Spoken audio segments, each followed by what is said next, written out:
Midnight Show with VIC TERNO? Hell yeah, it's a great show. It's on at midnight on Fridays.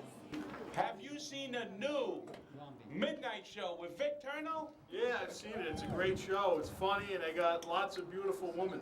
Yeah, that's VIC TERNO. The new Midnight Show with VIC TERNO? And I see it. It's great. It's funny. They got beautiful woman, sexy woman. I watch it all the time. This is Christina Lime from the Midnight Show with VIC TERNO. We're here with Joe Romy from CBS FM, and I gotta ask you a question. Do you watch the Midnight Show with VIC TERNO? Every Friday night at midnight. That's the only time it's on, right? Midnight, right? Yeah, I'm there. midnight. I'm there. I love the show, and I love Vic. He's my favorite guy in the whole world. How could you not love Vic? Hey, He's forget awesome. about He's it. the best host. Tonight, from New York City, it's the Midnight Show with VIC TERNO. Tonight's guest, Mr. Television and Movie Tough Guy, Mr. Anthony Tony Pisano. Comedian, Joe Romy. Mr. Stephen Jackson, writer, director, and Mrs. Nadia Green, exclusive director and actress. Featured special guest, music composer, violinist, Mr. Damien. Now let's welcome the man of the hour, the New York himself, the godfather of all late night talk shows, host, Mr. VIC TERNO!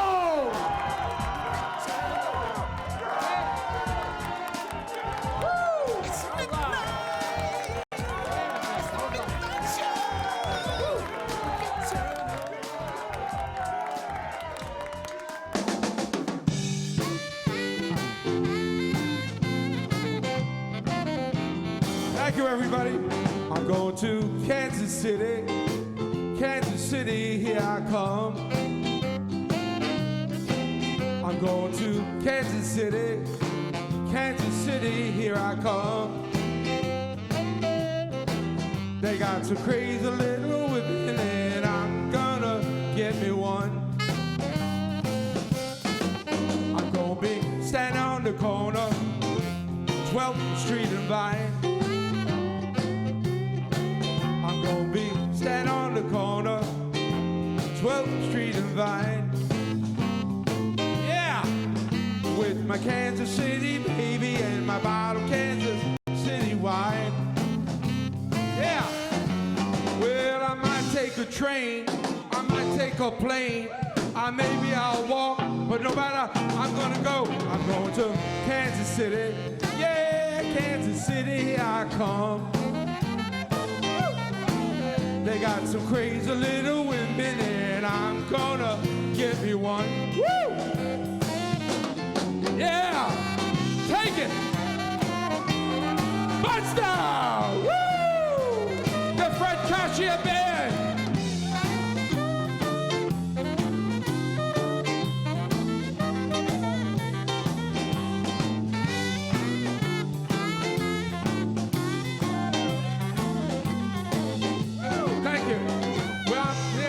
Woman, she's gonna make me die, but I gotta get out there and got my find a new girl. I'm going to Kansas City.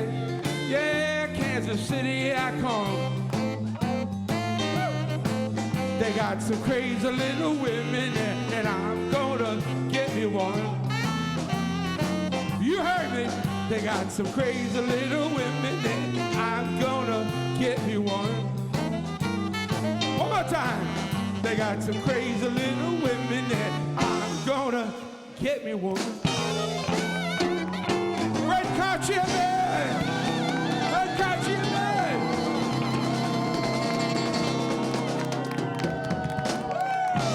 Yeah! Yeah! How about it? Come on! The Fred Cartier Man! Wow! That's what I'm talking about. That's what I'm talking about. Ladies and gentlemen, welcome to the Midnight Show. Thank you for coming. Ladies and gentlemen, my fill-in buddy, announcer, Mr. Jojo Mandolari. Thank you, ladies and gentlemen. We have such a special, special show for you tonight. I want to thank my studio audience, which is packed. I mean, we have no room for standing room. That's how packed we are tonight. And my television land audience, I want to thank you also for being so faithful. Ladies and gentlemen, in my studio, we have, following the Midnight Show on Facebook and on the web, 17 countries around the world.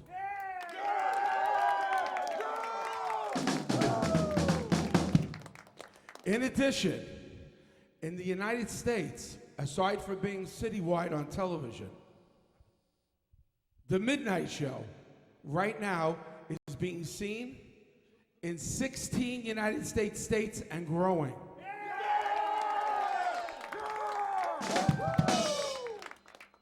Recently, we were featured in December, for anybody that doesn't already know, for the first time in the history of the Time Warner Studios in Staten Island, CTV, we were featured on network television on an episode of a new reality show, The Mother of All Talent, on TV Guide, CBS TV Network. 87 million subscribers.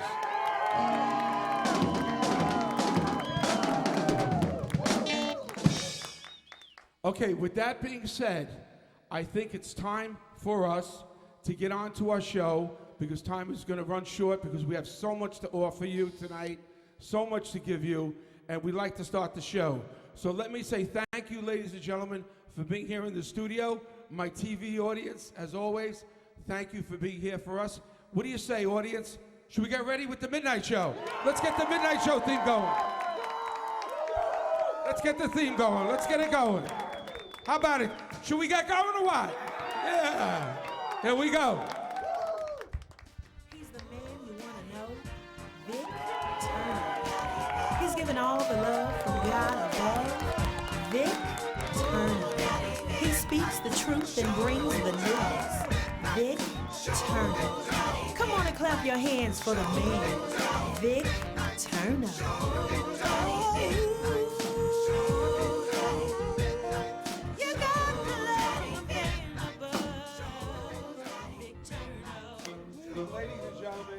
Ladies and gentlemen, you are so kind. Thank you so much for your kind applause. Did you enjoy the Wilbert Harrison?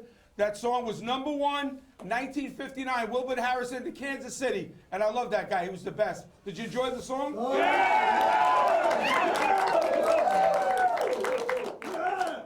Thank you so much. You're too kind. Well, let's get on with the show. Ladies and gentlemen, we have a fantastic show.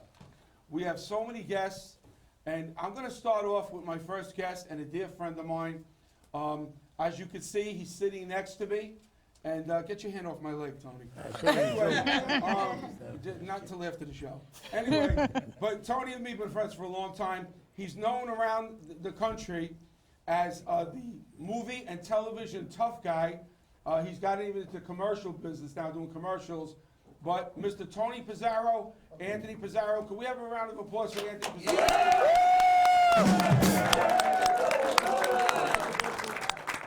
Thank you. Tony, it's a pleasure to welcome you to the show. I'm so good. Tony, why are you always sitting next to young girls? I don't know. They're gorgeous. Ladies and gentlemen, Miss Miranda Panda, one of our regular models.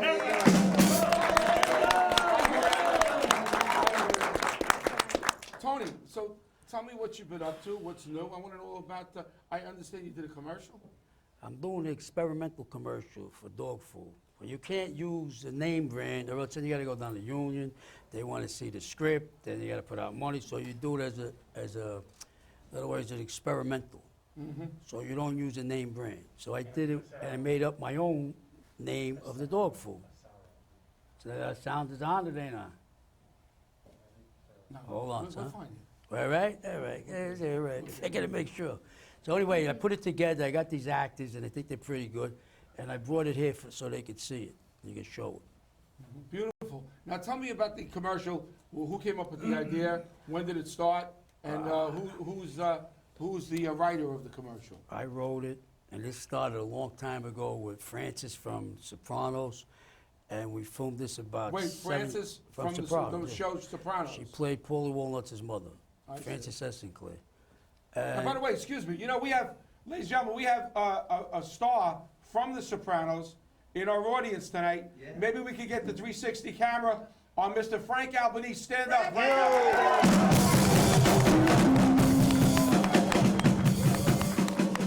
Frank, give a wave, Frank. Wave to everybody so we see you behind there. Can we get a shot of Frank with the 360?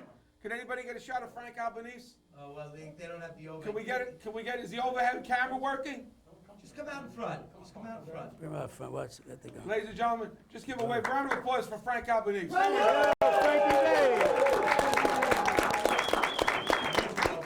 Okay, that's great. My camera crew got everything except Frank Albanese. All right. Anyway, yeah, that's Frank Albanese's Uncle Pat from The Sopranos. So go ahead, Tony. Tell us more So about I wrote it. I wanted to try it out, and we put it together. I got a couple of people to audition. They're actors. Matter of fact, they're all on your show. You got Frankie Canepa, Tony Fatone. The only one that wasn't on your show is the old lady that I picked to play my mother. And she was really, really good, so I auditioned her once, and that was it. You'll see when you see this here, the clip, you see why I picked her, because she's funny. Nice. And the other actors are also good Now, actors. let me ask you a question. Who filmed this? Where did you film it? And how long ago did you film this? This was filmed last year. There's over 100 hits on it on YouTube. And I did it in my house. You did it at the house? I did it in my house. Wow. I hired a director, a cameraman. They came down, they Who filmed. did you store? Did you have storyboards done? I did all of it. You did all it yourself? I did that. I even set up, I did my own props on the table. I set everything up the way it should be. You're supposed to be at a Don's house. I'm the Don. Then you got the capo, and then you got Tony Fatone. He's playing like a button man. Really? And then you got the guy next to him, is supposed to be an Italian guy, Angelo Antolino, which he comes from Italy. And he How did just you go- get the idea of this? How did you just form that in your head? Hey, this is a long time ago. I was at a house. I was trying to do a commercial for Pepsi Cola to a friend of mine, and then from that we had a little scene with the dog commercial. So I never used it. So then I turned around and I said to Frank, I got to get permission from Frances, but she wasn't in it. She was too sick to do it, so I had to find another woman. You know, the woman's like older to play the part of my mother, and then we did it. Nice, sounds beautiful. I gotta see it. Let me ask you another question. When you did this, was it expensive? Was it inexpensive? I mean, Well, how did you you got to find shop this? around because you got directors. The first director wanted $4,000, and this is only 1.5 minutes of shooting. Wow. So, These things can go into tens of thousands to do this. you know. I know, believe me, I know. We know what's going on. But the thing is, I got a guy, believe it or not, $1,700. Wow. Ladies and gentlemen, can you beat that? $1,700? It's a big break. Amazing, truly amazing. Okay, guys, so let me ask you a question. The control room, Brian, floor manager, can you get that little shot of the commercial ready to play and give me a heads up when that's ready? So Tony, what I was going to ask you is this. If somebody wants to go and do this, what exactly would they, would they have to do to do something like you did? First, you got to write a script. What kind of camera did you use to shoot it? No, I didn't shoot. They used a professional camera. Yeah, do you know what kind of camera they used? No, it wasn't 35. I forget, one of those, 35 the same ones they have here. Or was it a digital? No, it's a digital camera. High definition digital? High definition, yeah. I see. And what they did was they shot it in my house, and the lighting, believe it or not, they didn't have to bring their own light equipment. The lighting in my home was sufficient for the shoot. So they didn't do any light, I didn't bring any lighting at all. Then they shot. So everything was good. Everything worked Came out great. beautiful. You see it. The coloring is good. Everything is good. The acting was good. It's flawless. Now, how do you market something like this? What do you do with That's that? How do you the get it part. out there? Well, I put it on YouTube, but you know what? It's very hard to get a company like you want to do Alpo. You go to Alpo, you tell them, look, I got We got your clip. Excuse me. We're ready? ready. All right, shoot. We're ready to go. Is that thing ready to go? All right, here we go.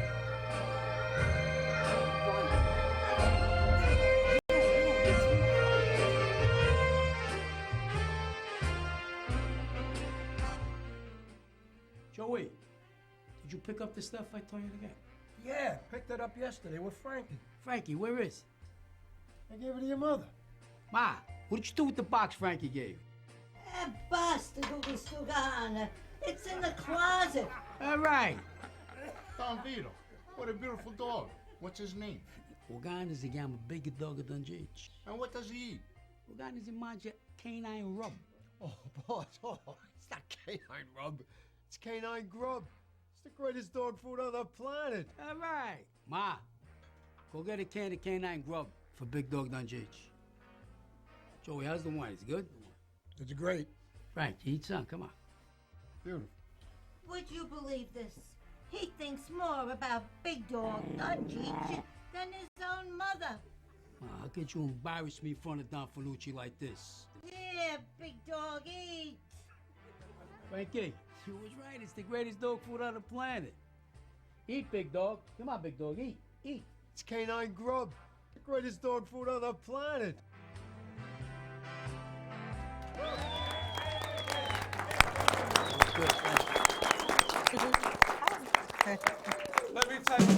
Let me tell you, ladies and gentlemen. Freddie, what'd you think of that? Great, I loved it. It was good, right? Loved it, yeah. Drew, was that good? I tell you, ladies and gentlemen, well, I enjoyed that. I really did. What do you think? Everybody liked it? Yeah. A good talent there. Tony, what were you gonna say? Tony, talk to us. I says, the old lady, when you auditioned her, I never met her before. My friend brought her in the house. She says, could I add in something in the script? I said, what do you want to add in? She goes, could I say a couple of words? I said, what do you want to say? She goes, would you believe this? I said, perfect. I said, it's better than, where's the beef? I said, all right, you got the job. The way she says it, I said to myself, that's it. I got to use How it. did you cast this? Did you just pick out friends, people that you knew? I mean, how did you Well, do this? Frankie Canepa, you know, is your friend. Yeah, I know him. Tony Fatone, you know. And Angelo, you know. So these are all people that we interact with one another. Right. But I had to pick out because you got to find the character that's right for that part. Of course. So I couldn't put like Frankie Canepa looks like a killer, so I picked him for Consigliere.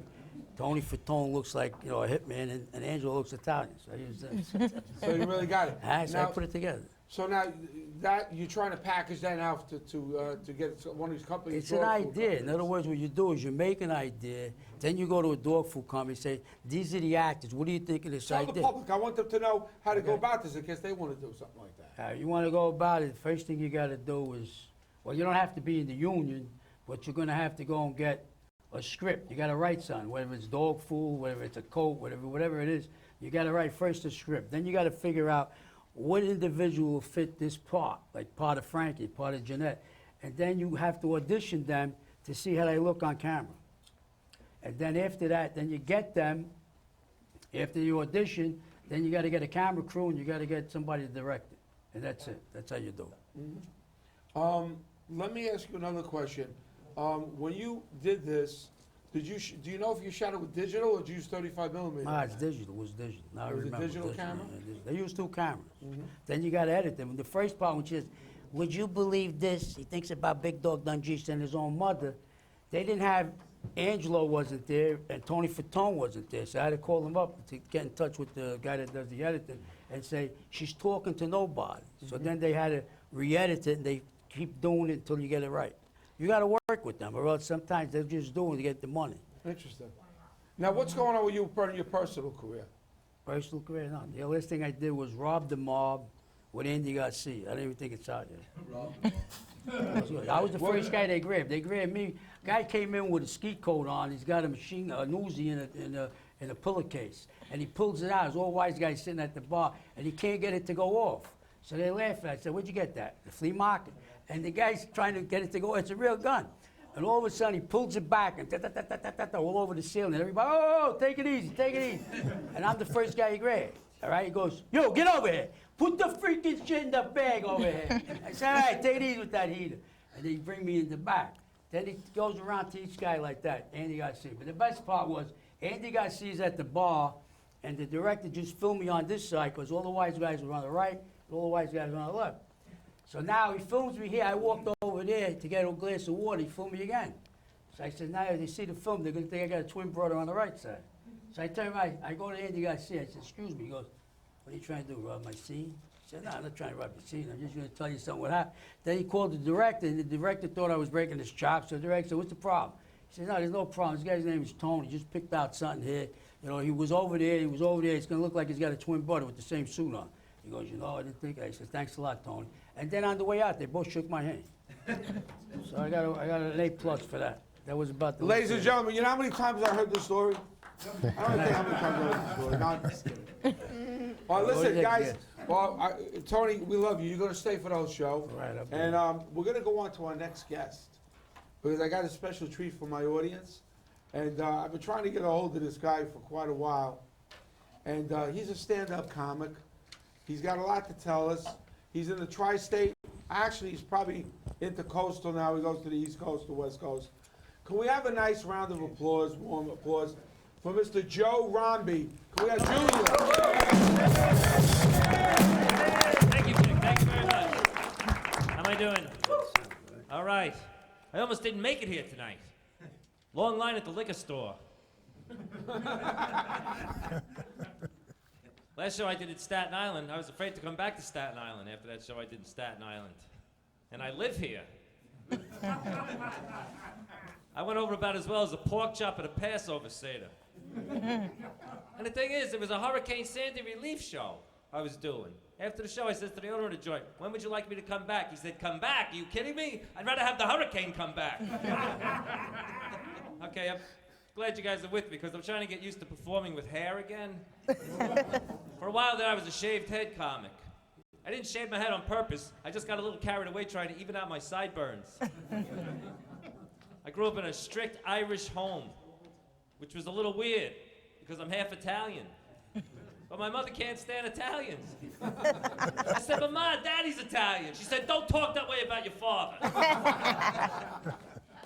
You know, I don't have any use for is people who tell you things you already know but you don't want to hear. Like I'm eating a hot dog the other day, a guy comes up to me and goes, you know what those are made out of, don't you? Cows' lips and snouts and the stuff they sweep up off the slaughterhouse floor. I was like, well, I wasn't really thinking about that, but thanks for ruining my lunch, Upton Sinclair.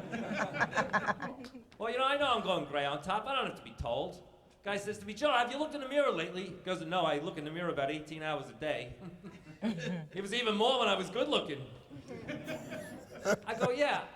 I didn't know I was going gray. I thought that was the barber's cigar ashes falling all over me during my last haircut. So my father thinks I'm gay. Well, because I was in a musical theater in college. And he says to me, look, son, I still love you, but don't tell me you're not a homosexual.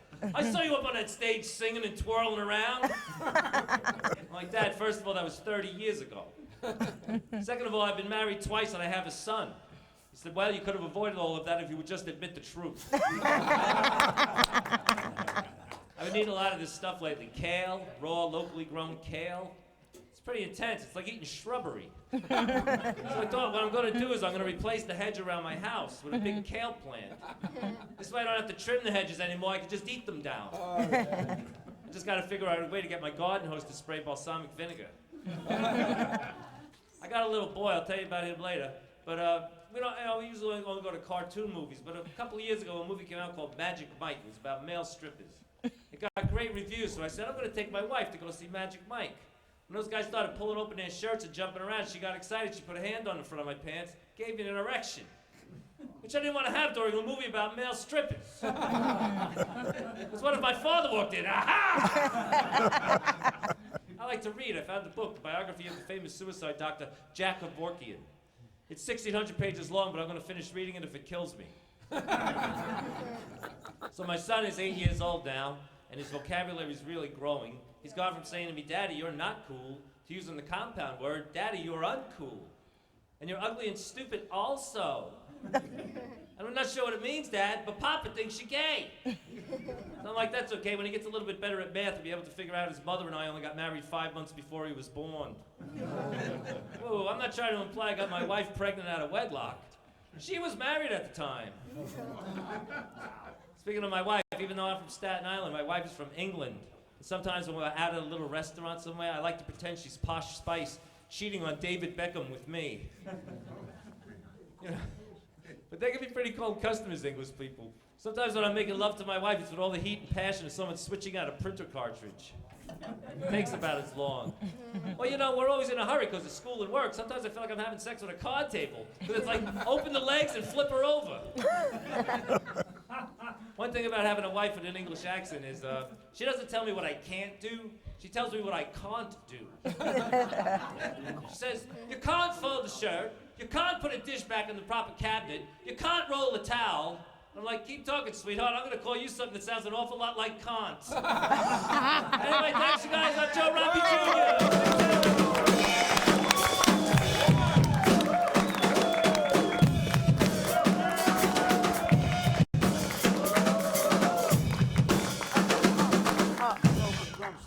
Beautiful, beautiful.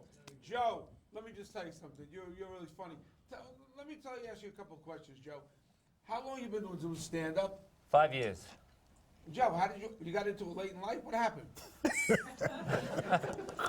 Well, honestly, what happened was I was a musician before this, but I had a little boy, and What'd you play, Joe? What was your guitar. Oh, you're a Played guitar player? Yeah. And Did you play around? Did you have a band? I did, yeah, the Rombo Combo. And how did you get into make the switch? I find it fascinating that you went from a musician to a comedian. And Well, you're very good. I was practicing my guitar in the basement because I couldn't practice with my son around. You sound like a guy that sings in the basement. So, because he would always grab the strings when I was trying to practice. Right. So I said, well, I don't really want to put the guitar over my son. So I Right. said I could write jokes and stay in the living room. And then I met a guy, Buddy Flip. Right away, we became friends. He's a professional comic. He started putting me on as his MC. Paying gigs like 3 weeks into it, and right. Yeah, I'm not going to stop. So you started about 5. Where do you reside? Do you live in the city? I live in St. George.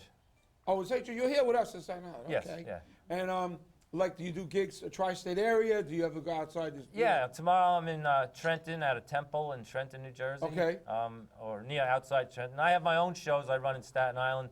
9 Ball on the 4th Tuesday of every month at Full Cup. Uh-huh. 9 comics, 9 p.m., 90 minutes. We should have you when we bring back. We just had Pat Cooper on the show. Oh. The master of God, comedy. he's a genius. I mean, you can't get better than Pat Cooper. No. And a lot of guys have probably followed in his footsteps. I mean, if you think about it, I think even Don Rickles picked up a couple pointers from Pat Cooper in the early days. Because if you think about it, they run along the same lines type of humor. Yeah. The insulting and the complaining and the nasty. Yeah. But you know what I love about the comics from the past? Ladies and gentlemen, the big people, they weren't filthy. They didn't have to curse and talk about filthy sex every minute. Today, that's all they talk about.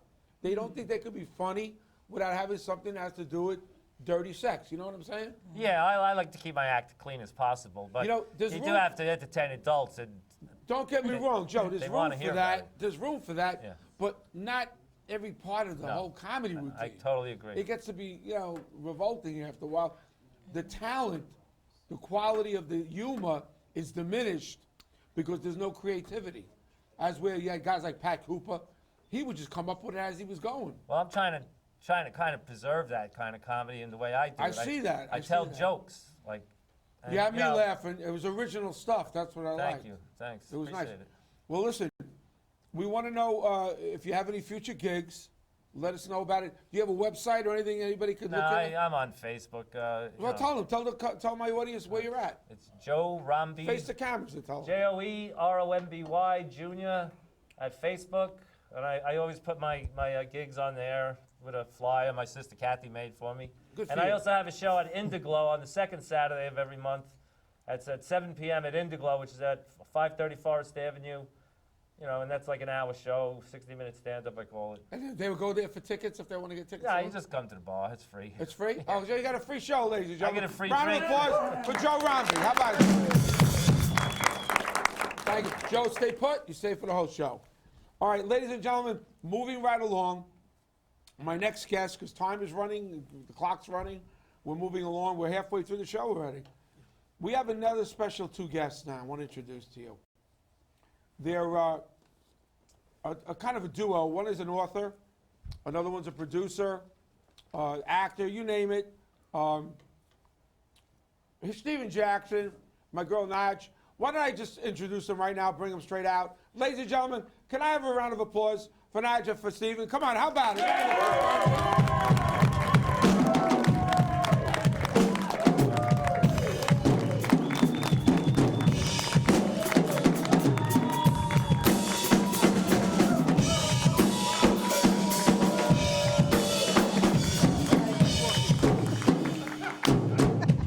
Ladies and gentlemen, you have to excuse Fred. We're trying to get him off the drugs. No, ladies and gentlemen, I'm just kidding. We love Fred. Fred's the best. My musical director and my co-talent coordinator. Can we have a little pan for Fred Kasha with the camera? Come on. Give a little pan. Can we get a camera on Fred Kasha or what? Let's get a shot of Fred Kasha. Here he goes. Round of applause for Fred. Come on. Okay, ladies and gentlemen, let me say hello to Stephen Jackson. Naj, can we say hello? Can you introduce yourselves and tell the audience these are people that wrote a book that are getting ready to produce a trailer short. They're friends of mine, and I'd like you to let them introduce themselves and tell you a little bit about their background. Why don't we start with this beautiful young lady? Naj, please introduce yourself. Hello. Hi, everyone. Thank you, Vic, You're for welcome, having Angel. us. My name is Nadia Green, and I'm here with Stephen Jackson, the writer of Numbers of Gangster's Child. Can we get a shot of that book? We have that book to show? Yes. Can we get a shot of that on our camera, please? A close-up. Hold that like that, and my director will get a close-up of that. Of that. Let's bring it a little closer. Can we get it a little closer with that camera? Is that good? Okay, that's good. Then we can see that. Good. Yes. He's the writer and the director. The book just dropped about 2 weeks ago, and it's going to be from book to film. We start filming in June. The movie will be out next year in the theaters near you. I am the executive director on the project. I am also an actress, and I'll be in the movie also. You'll find out later when we do the casting, and he gives the roles. And we're here promoting it. Absolutely. And, yes. So Stephen, also we have a couple actresses and actors inside the audience that came with us. They'll be in the project. Can we get a cameo of some of the actors and actresses? Wait, let's get, which camera can we pan on to the audience? Can we use the robotic camera, or can we use one of our cameras, studio cameras? Can we get some of these actors to stand up, please? Yes. This is a cameo. Dorothy Myers, Pamela Harris. Can we have a round of applause? Jameet Gregg, Manny Mertis, Jose Alvarez, Victor Luce. Guys, can you wave, Sydney please? Afrey. Wave. Actors, all the actors Sydney wave. Afrier. All right, we got a little pan for them. Thank you, actors. Yes. So, they're here with us. They'll be in part of the project as well, but we'll let them know. What I love about this lady, ladies and gentlemen, and Stephen Jack, these are nice people. Thank you. These are friends of mine. Yeah. And they're good-hearted, and they're talented, and I'm just happy to call them my friends. Thank you. All Now, right? Stephen will let you know the synopsis of what the book is going to be about. It's a true story, based on a true story. Stephen? Yeah, please, Steve, tell my audience, my studio audience, and my TV and land audience, all about this book that you authored. Sure, absolutely. I thought I was going to get a theme song, you know. But, oh, okay. I mean, it was great.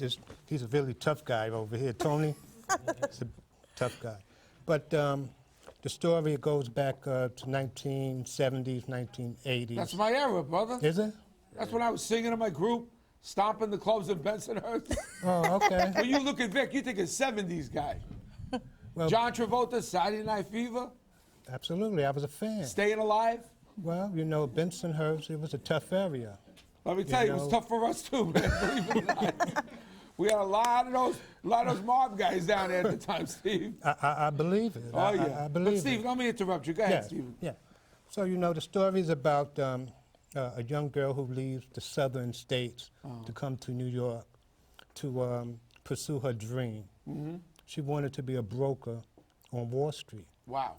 Problem is, we're looking in an era where women were not accepted. Taken seriously. Right. I mean, you could barely find a woman as a mailman, postwoman. Right. Secretaries, maybe work in the hospital. Well, let's go back another 10 years, and when the black people just got the right to vote.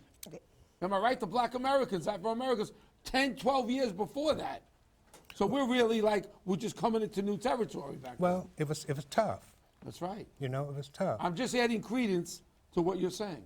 Right. Yeah. And when you mentioned Bensonhurst and what's the other one? Howard Beach. Right. In these areas, racially divided. Yes, absolutely. You know? So you was in your area, we was in our area, and it was very difficult to try to cross over into these other areas. The only difference is where the money were exchanged was in the racket, the racketeering, the drugs, the money laundering. Yes. Then we were able to manage and work together. That's when it Good came or to- bad or indifferent, whatever way you think of criminal activity, Right. that's the reality. Then all of it. a sudden everybody came together Right. and everybody loved each other. Right. Back then we didn't marry each other. When that green brother was on the table, Right. everybody got along sweet. Right. You love me as a basketball player or a musician. Right. But I couldn't marry your daughter. That's right. But if you put that green on the table, they bring you in the house right away, bro. Absolutely. He knows. I know this deal. I know the deal. That's right. Yeah, he knows. So she comes to New York, goes to school, and she's trying to pursue her education. And she gets caught up with the, we would call the undesirable, but the wealthy undesirable on the streets. And that's when she's pulled into this, this way of living. And as time goes by, she becomes very wealthy and very powerful as a woman, and she becomes a mob boss. We have the John Gotti's, the what's his name? Huh? Al Pacino? No, Al Capone. Okay. Frank Nitti. Frank Nitti, Al Capone. Right. The untouchable era. Mostly men.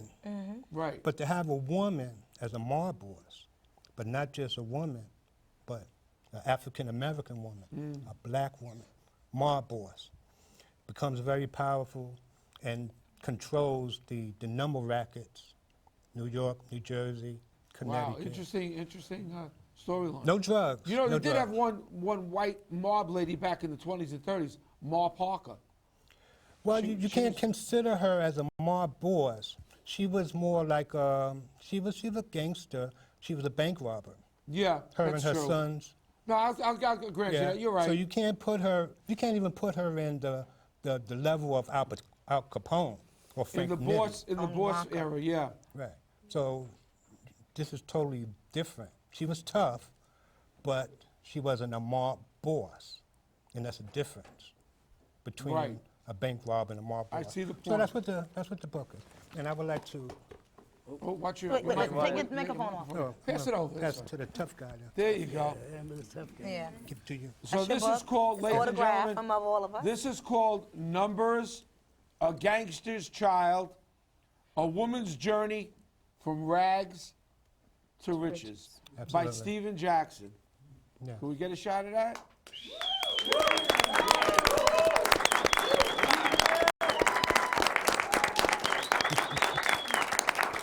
Okay. It's Let me Steve, ask- it's yes. Steve and I, and all the actors and actresses that stood up that name, we all autographed it. Oh, I for love you. that. Yes. Oh, yes, yes. And make sure you read it too. I'm going to read this from cover to cover, Joe. And you know you're going to get the truth out And of look me. out for us on the big screen. I'm going to be watching you. All right, guys, listen. And if you find a little something for me in the movie, you know, I'm always available. Okay. Okay, guys, so before we move on, I want to ask you, do you want to tell the audience, do you have any type of website or anything people could contact you at before we move on to our next guest? Yes, we have a website. It's www.numbersofgangsterschild.com. And Tell the audience. And we have Steve. Facebook.com/New York Legend. Okay, so that's good. So that's it. Yes. How about yourself? Do you have any websites you'd like to give them on I'm Facebook? attached. You to attached them. together? Yes, and Yeah, you know yeah. we have fan pages, Stephen Jackson, and then Nadia Green. We have fan pages, so if they want to see anything we're doing, we do promotional videos. We got water bottles coming out. We have a lot of things, T-shirts. Wow. We have a lot of things. When I mean jewelry that says "Number Gangster Child," my boss. Shoe line is a lot of things that's going on. So you guys are on the roll. You're on the move. Yes, Yeah. yes. Well, I want to piggyback off of what Tough Tony was talking Please, about. Steve, go right ahead. About the audition process. Now, it's difficult, like he says, to find the right characters for your story. And it do starts with the script. And then there's the actors and the actresses. Now, what we had to do is we had to audition in New York, Atlanta, LA, and Alabama, even Alabama, and various states throughout the state to try to get the right image and the right chemistry among the actors and the actresses. Got it. So with my executive producers, Nadia Green, Barbara Jackson, and we have these fine, talented actors that you will see on the big screen, and we have many, many more, you know, in New York, New Jersey, Creating Fantastic. stars. Atlanta. Creating Well, listen, stars. we're glad that you're here with us, and we're glad that you're on your road to success with this numbers, and we're all behind you. Round of applause I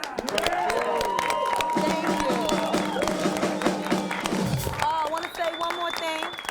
One more thing. Look out for me. Finally Famous is a Chris Rock film. Will be in the theaters. Look out for me in the Bachelor scene and a TV show called Eat the Rabbit. Follow me on a Facebook page and you'll find out what channel I'll be on. You got it, girl. Thank you. Thank you.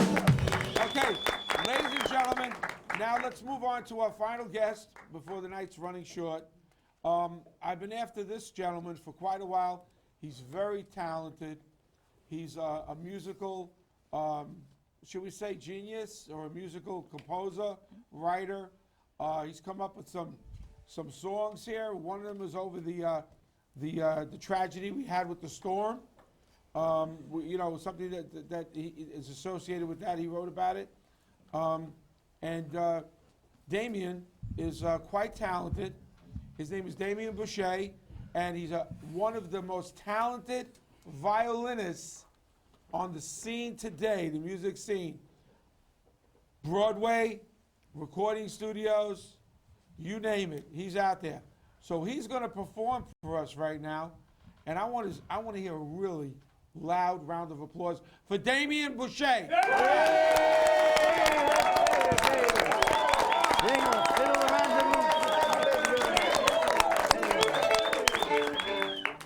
Well, I was thinking St. Patrick's Day is the next big holiday. That's correct. Besides Mardi Gras. Right. So you want one song or? Why not? Let's. Well, I'll do a little Irish one. You better put an Italian one in there. or you want Tony? Maybe I should do the Godfather. Damien, excuse me, Tony. He doesn't play the Godfather. He don't leave the studio. Joe, lock the door. Yeah, I got to take the mic off, maybe. I'll be okay. Yeah. There you go. All right. This one's called Red Hair Boy.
Before you sit down, Damien, before you sit down, that was phenomenal. But I want you to do me one favor. Can you play for my audience that song that you wrote for the storm victims? I'd love to, but I need a guitar, or it's one you sing. It's called "Come On, Baby, Take My Hand." Hurricane Sandy. Oh, okay. All right. So we'll have to save this then. But you know, you should listen to it, and if you like it, maybe you can sing it. Okay, we're gonna put this on the future then. Yeah. All right. Turn around. I think he wants you to turn around. Look at him. All right. So yeah, you have to face the audience when you talk. Yeah, But of now, course. so what we'll do is with this, we'll hold this for the next time, for next show. Do you have another song that you can play for us? Sure. Yeah. Can you play something? You want something Italian? Well, something Italian. Why not? All right. One of the most famous Italian. I was told by some. We got Tony Paisano in here. Yeah, we got You Tony know what it is, Paisano. Damien? Damien, I was told by a certain gentleman that I better play something Italian. Oh, hi, Tony. That I better play something Italian. Forget about it. Forget about it. Hey, come on. Get about it. So you know this Audio Sorrento. Return to Sorrento.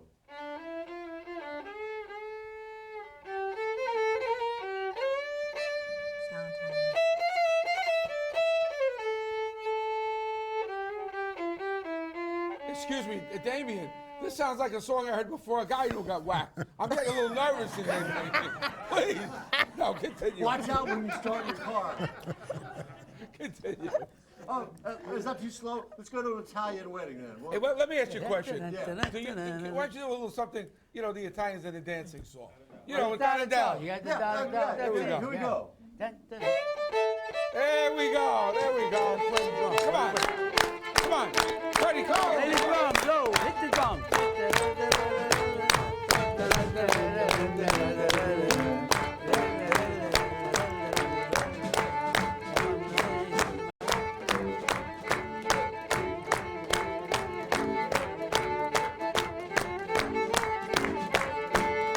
Beautiful. How about it?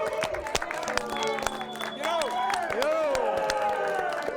Bring out the canola. ladies and gentlemen, that's the first time I heard a down and down that had a little bit of an Irish jig to it. Listen, do me a favor, Joe Barry, get this guy a cannoli, will you please, for the job he did. Little Joe Barry. Anyway, but it was beautiful. I loved it. Thank So you. tell my audience. Now I understand you've played Broadway before. It was off Broadway. The Best Little Whorehouse in Texas. Well, everybody knows that. That was a lot of fun. That's a big one. It wasn't so off. It was a big. That's a big Yeah, show. yeah. And tell me a little about how early in life you started to learn music, the violin. You know, what was your lead into getting into music, and what instrument did you start with? If Well, it was the violin? my Pepe. Do me a favor, my face our grandfather- cameras. My Pepe was a fiddler, and which is my grandfather in French, and he gave me a violin when I was about 6, and I had a natural ability. I started taking classical lessons at the age of 7. Wow. And That was early. Yeah. Damien. And well, and Did you grow up here in New York? actually Massachusetts. So you're a Massachusetts guy. Yeah. Okay. And And when then did I you come moved out this here? area. Huh? When did you come out to New York? About 7. About 7. So again, I'm sorry. Continue to tell us about your youth and growing up with your, learning the instrument with your dad. Well, I took lessons, and it was hard to find a good teacher. And I wanted to rock and roll. I wanted to play guitar, but my father would only pay for violin lessons. So you were duped. That was it. So I said I didn't have, and my mom said, "Hey, look, just do the violin, okay?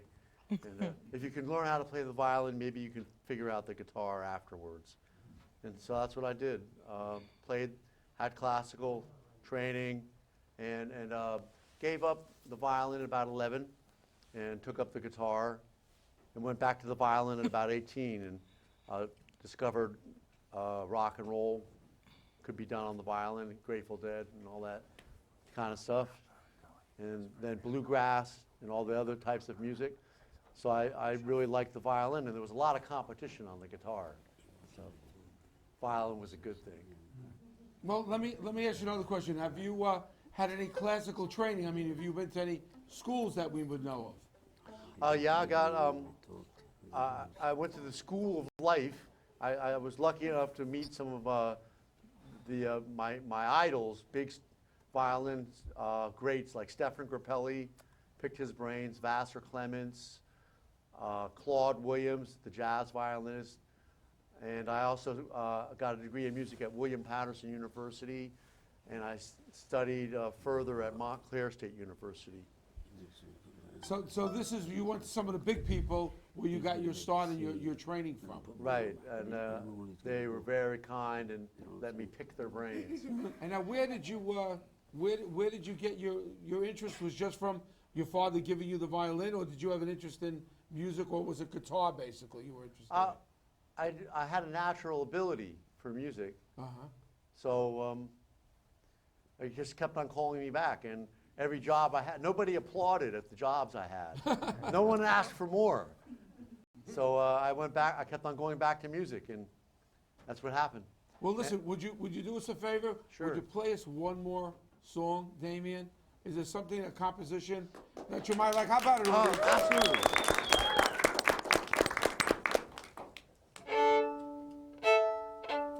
I'll do a quick one I made up called the Champagne Walls.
Damien, you're truly blessed. Very talented man. Thank you.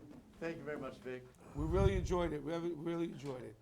Don't forget, if you ever need any music, come and find me. There's the man. There's the man. Do you have any website or anything? Yeah, I have a website, DamienBoucher.com, and you can put the name up on the screen maybe later. Sure, we'll get it up for you. Sure. And my email's fiddlindamien. Now, how did you come to get that one? Fiddling? No, just kidding. It took a long time. It took a long time, actually. Well, you're a heck of a talented man. Have a seat with us. Stay with us. Don't leave. We got a little more of the show to go. Right. And we thank you for being here and sharing the show with us, Damien. Could you play a little Godfather for Tony? All right. Whoa. Hey. Trouble, people. Trouble in the house. I want a meeting with the Five family. Can we get a camera on Tony? Can we get a camera on Tony? Can we get a camera on Tony, please? Brian, can we get a camera on Tony? And a microphone on Tony? I got a mic on, huh? Continue, a little more. Oh, you want more? A little more. Don't stop till we tell you to stop. Can we get a camera on Tony? Tony, go into your spiel. Put the microphone on for Tony. I'm a little worried about the saxophone. I want you to find out what he's got on his fingernail. Go to the Tatalia family and make them think you're not too happy with our family. How about it? Come on. Thank you, thank you. Round of applause again, please, for Damien Boucher. Thank you.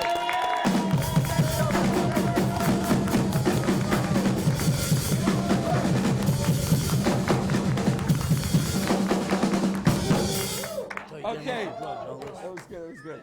Go ahead and say something, don't forget. All right. Okay, thank you. Have a seat. Thank you, Damien. No.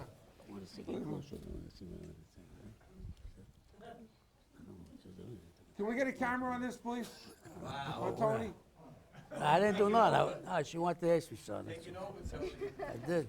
Ladies and gentlemen, you just missed it, but Tony, tough guy Tony here. What's the sense of mentioning it to him? He's going off with his own binge over here. Tony, behave, Tony. I'm please. all right. I'm good. Tony, I'm all right. she's young enough to be your daughter, Tony. I might have to walk her down the aisle. You don't know. You might have to walk it down the aisle with her or behind her, Tony. Okay, ladies and gentlemen, listen, we're running close to the end of the show. I want to take the time to thank everybody that was here tonight, all my guests. I could go through each one by one, but collectively, can I have a round of applause in my studio audience for all my guests tonight?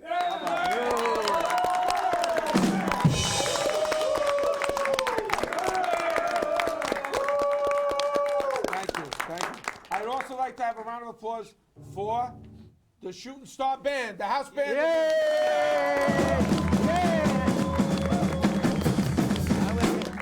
And to end off the show, we like to pick up again. We're going to sing that song for you, Wilbert Harrison, #1 song, 1959, Kansas City. How about it?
Train, I might take a plane, but maybe I'll walk. I'm gonna just do the same. I'm going to Kansas City,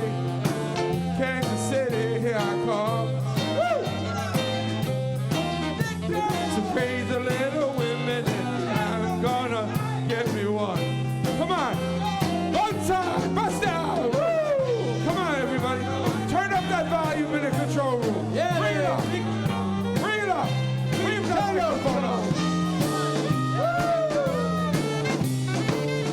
Come on, do it.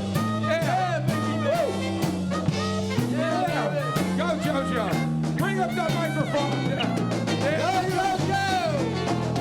I might take a train. I might take a plane. But maybe I'll walk. I'm gonna be the same. I'm going to Kansas City. Kansas City, here I come. Come on, Tony. They got some crazy little women, and I'm gonna get me one. Come on. They got some crazy little women, and I'm gonna get me one. They got some crazy little women, and I'm gonna get me one. One more time, go. Let's keep it going. They got some crazy little women, and I'm gonna get me. Let's do the break, Fred. Do the break. Well, I might take a train, I might take a plane, but maybe I'll walk. I'm gonna do the same. I'm going to Kansas City. Kansas City, here I come. Bye-bye, bow tie.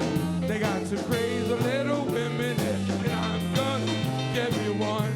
Whoa, whoa! They got some crazy little